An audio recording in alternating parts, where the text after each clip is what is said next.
Assalamualaikum warahmatullahi wabarakatuh. Alhamdulillah wassalatu wassalam ala rasulillah amma ba'd. Kita mulai dengan pembacaan matan dari Kitabut Tauhid dari bab yang pertama. Bab yang pertama memiliki judul yang sama dengan judul kitabnya. Al-Muallif rahimahullahu ta'ala menyatakan Kitabut Tauhid. Seakan beliau mengatakan ini adalah Kitabut Tauhid. Sebagaimana kami sampaikan sebelumnya bahwa metode Al-Muallif rahimahullahu ta'ala di sini adalah dengan menyebutkan judul dan berikutnya dengan menyebutkan dalil-dalil terkait baik dari Al-Quran, kemudian dengan sunnah, kemudian dengan asar, dan ada sesekali komentar beliau sedikit.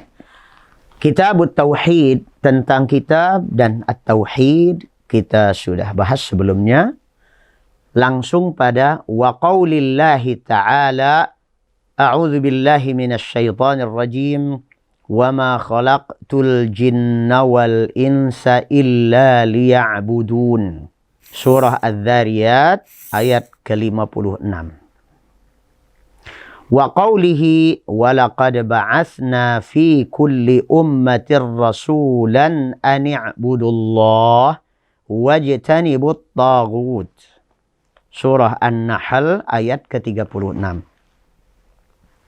Wa qawlihi wa qadha rabbuk alla ta'budu illa iyyah وبالوالدين إحسانا إما يبلغن عندك الكبر أحدهما أو كلاهما فلا تقل لهما أوف ولا تنهرهما وقل لهما قولا كريما واخفض لهما جناح الذل من الرحمة وقل رب ارحمهما كما ربياني صغيرا. Ini di dalam surah Al-Isra ayat 23 dan 24. Wa qawlihi wa'budullaha wa la tusyriku bihi syai'a. Dan sembahlah Allah saja, jangan persekutukan dia dengan sesuatu apapun. Surah An-Nisa ayat 36. Wa qawlihi qul ta'alaw atlu ma harrama rabbukum alaikum alla tusyriku bihi syai'a wa bil walidaini ihsana wa la taqtulu awladakum min imlaq nahnu narzuqukum wa iyyahum wa la taqrabul fawahisha ma dhahara minha wa ma batan wa la taqtulu النفس التي حرم الله إلا بالحق ذلكم وصاكم به لعلكم تعقلون ولا تقربوا مال اليتيم إلا بالتي هي أحسن حتى يبلغ أشده وأوفوا الكيل والميزان بالقسط لا نكلف نفسا إلا وسعها وَإِذَا قُلْتُمْ فَاعْدِلُوا وَلَوْ كَانَ ذَا قُرْبَى وَبِعَهْدِ اللَّهِ أَوْفُوا ذَلِكُمْ وَصَّاكُمْ بِهِ لَعَلَّكُمْ تَذَكَّرُونَ وَأَنَّ هَذَا صِرَاطِي مُسْتَقِيمًا فَاتَّبِعُوهُ وَلَا تَتَّبِعُوا السُّبُلَ فَتَفَرَّقَ بِكُمْ عَنْ سَبِيلِهِ ذَلِكُمْ وَصَّاكُمْ بِهِ لَعَلَّكُمْ تَتَّقُونَ. Ini wasiat panjang dalam surah Al-An'am ayat 151 sampai 153. Qala Ibnu Mas'ud radhiyallahu anhu man arada an yanzura ila wasiyyati Muhammadin sallallahu alaihi wasallam allati 'alaiha khatamuh falyaqra qawlahu ta'ala qul ta'alu atlu ma harrama rabbukum 'alaikum ila qawlihi wa anna hadha sirati mustaqiman fattabi'uh al-ayah.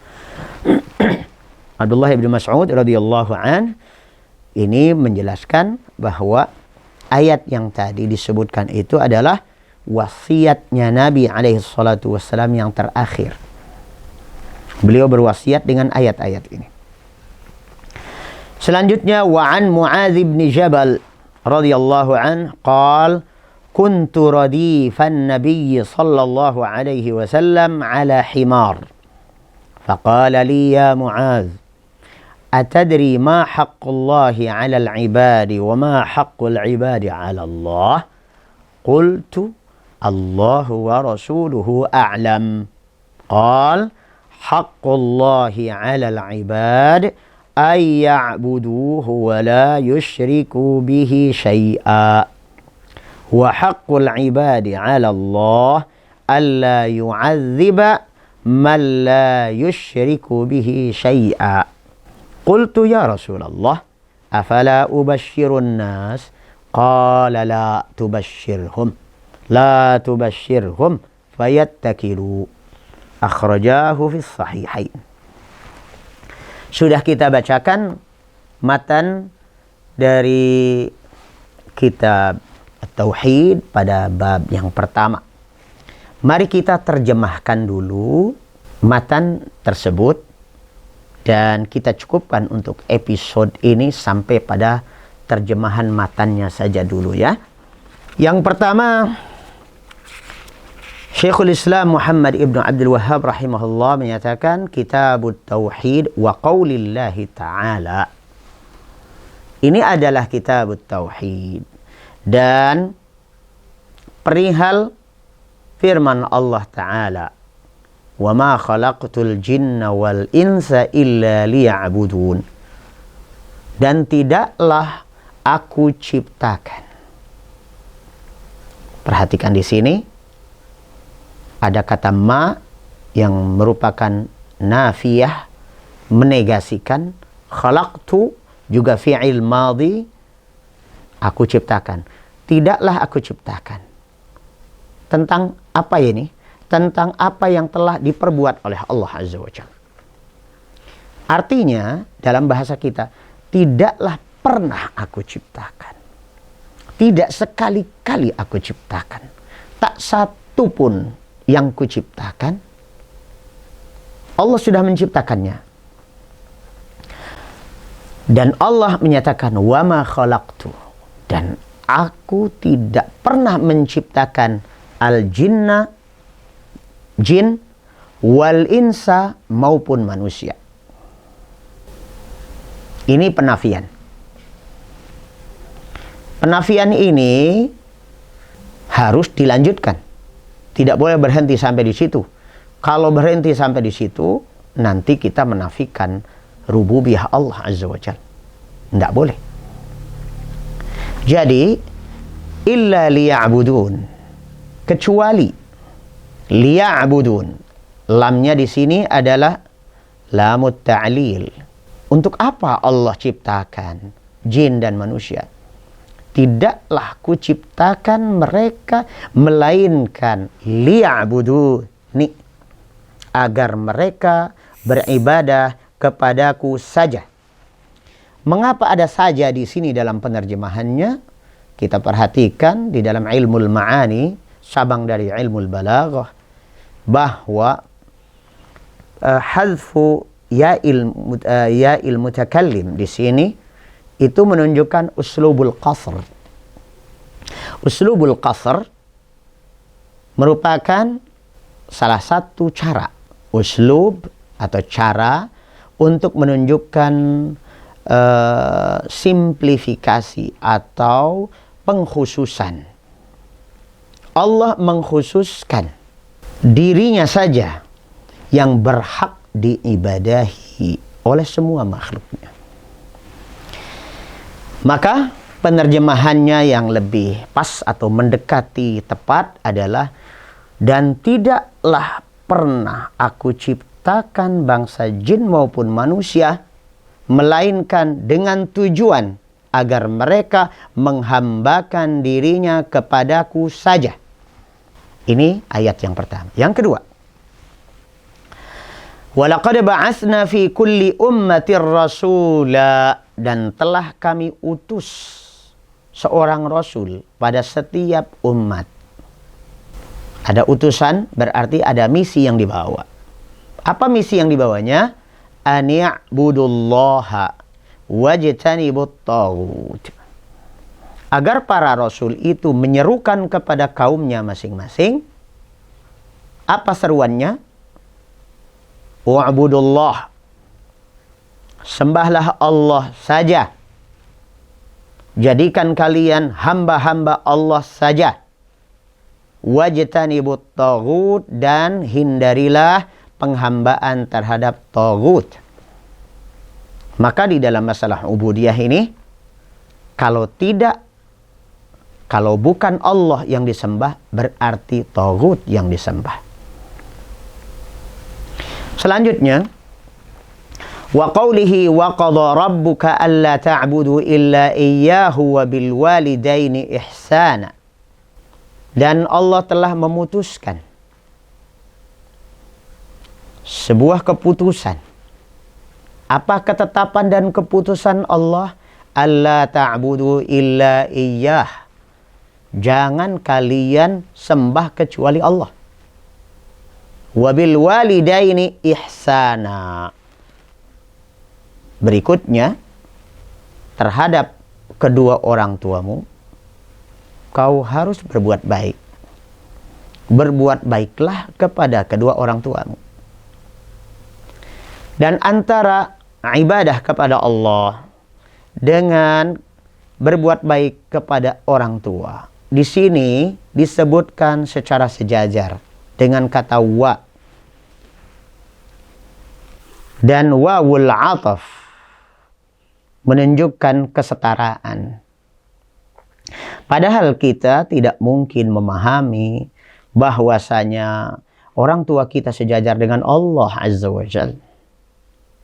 Jadi makna ataf di sini apa?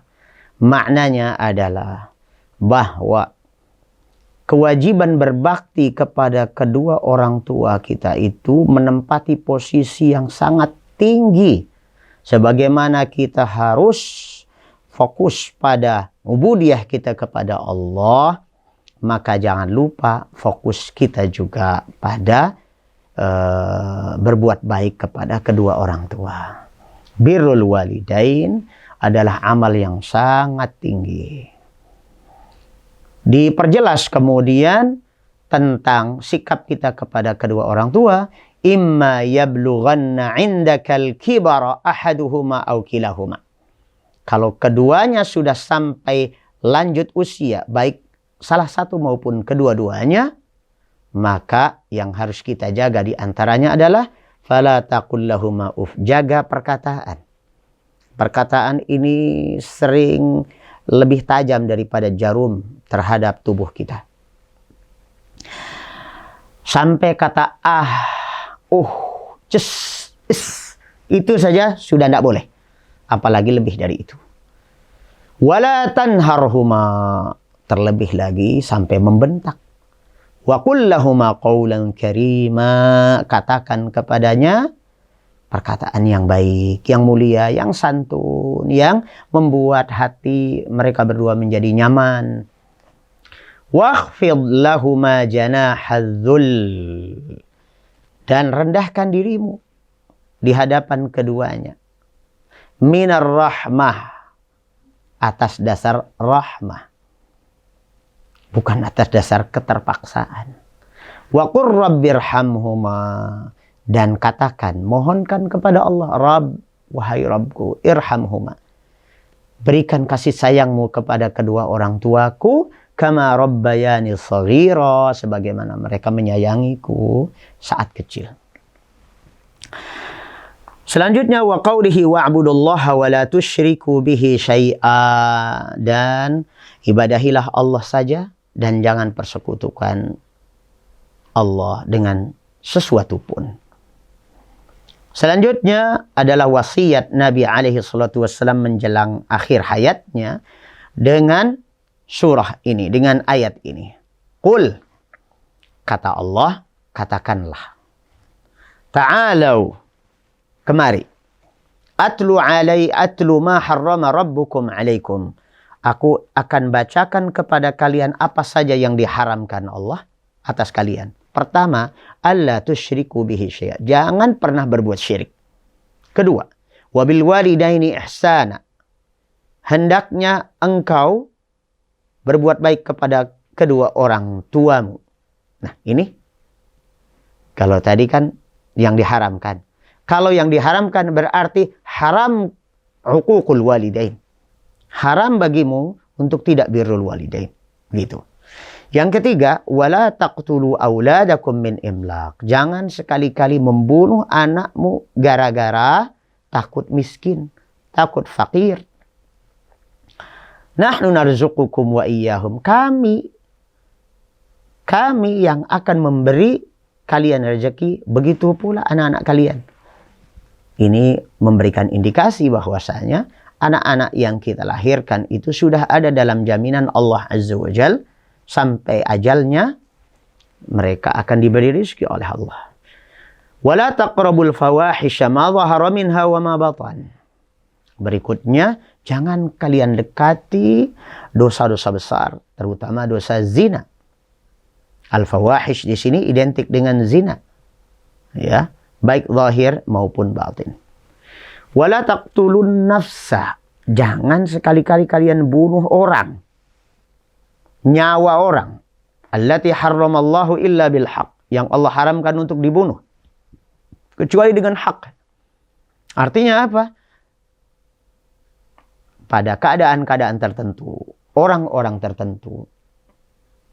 Bisa jadi memang berhak dibunuh. Maka ada yang dirajam. Ya, orang yang membunuh kemudian dibunuh. Itu memang haknya. Tidak ada masalah. Tentu ada aturannya. Khusus dalam hal ini. Yang harus didetailkan lebih lanjut. Dzalikum wassakum bihi la'allakum ta'qilun. Demikianlah Allah wasiatkan kepada kalian agar kalian menggunakan akal sehat kalian. Maka sesungguhnya pemberlakuan syariah itu cocok dengan akal sehat. Justru ketika syariah dilencengkan, tidak diamalkan, menunjukkan bahwa akal kalian tidak sehat. Wala taqrabu malal yatimi illa billati hiya ahsan hatta yablugha asyuddah. Dan jangan kalian dekati harta yatim kecuali dengan cara yang terbaik sampai dia baligh. Ini aturan tentang pemanfaatan dan pengelolaan harta anak yatim. Anak yatim tentunya tidak disebut yatim kecuali sebelum baligh. Sebelum balighnya ayahnya meninggal, maka warisannya seyogianya dikembangkan. Dikembangkan. Sehingga tidak dimakan oleh zakat. Tidak habis oleh zakat. Dikembangkan. Setelah dia baligh, maka serahkan dia untuk mengelola. Dan ini ada sebuah isyarat bahwa hendaknya kita mendidik anak-anak kita sedini mungkin. Sehingga begitu baligh, itu anak betul-betul mandiri. Baligh itu kemandirian. Maka pendidikan harus berorientasi pada kemandirian anak.